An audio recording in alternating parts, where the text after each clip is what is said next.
Good morning, everyone. We're continuing here in the words of the CHOFETZ CHAIM, and he's describing from last time that when a person is speaking Lashon HaRa, they are going to be judged on the fact that they could have been using their mouth to speak words of Torah instead. And the schar, the reward that one receives for learning Torah is above and beyond any other mitzvah. And the punishment for being mevatel, for nullifying your Torah learning, and especially at that time, being involved in speaking Lashon HaRa, is insurmountable beyond what a person could imagine, God forbid.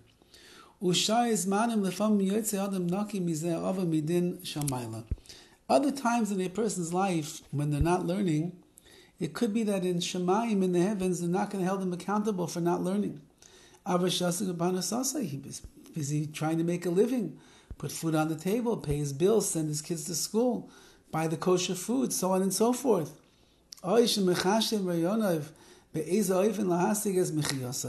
Sometimes he's just sitting and thinking, coming up with plans how he could make a living, what he could do to make his business better. So says the CHOFETZ CHAIM, that's okay. However, he does bring down in the notes, you have to be very careful. You cannot spend more time than is necessary to make a parnasa or think about making a living. Don't let the Yetzer Hara have his way over here. The Yetzer Hara says, everything is necessary. How are you going to make a living? If you don't work 20 hours a day, how will you make money? If you don't stop and think in the middle of davening, how are you going to do in your business meeting that's coming afterwards? How are you going to do well over there?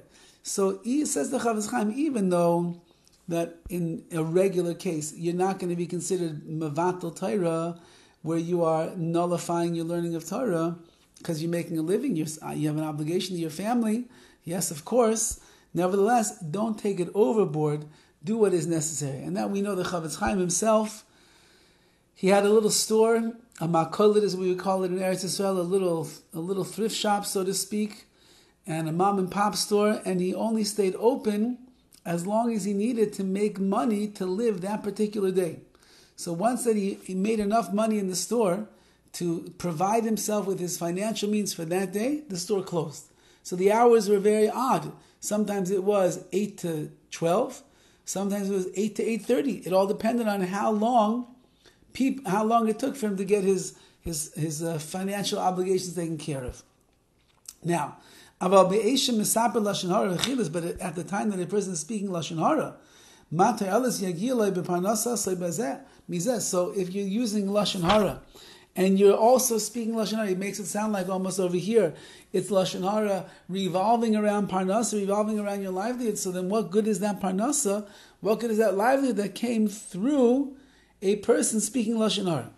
And also at the time that you're telling Lashon HaRa, you also transgress Kamalavin.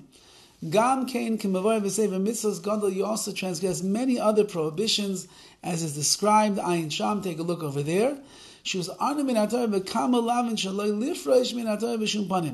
We are warned many times, don't separate yourself from the Torah at all. Which means, the Torah, any way that a person could fulfill the mitzvah, the positive commandment of learning, if he's a big lamdan, he knows how to learn very well. So the way you stay connected is by learning. Let's say he's a simpleton. He doesn't learn so well.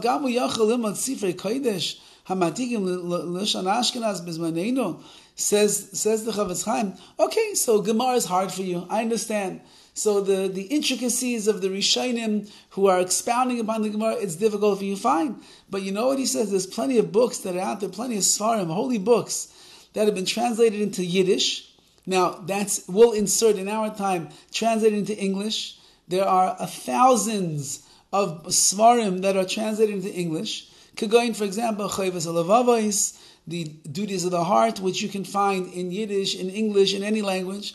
Umenaras HaMa'or. That was another famous Musa work. I'm not sure that they have it in English, but apparently you could have gotten it in Yiddish back then. When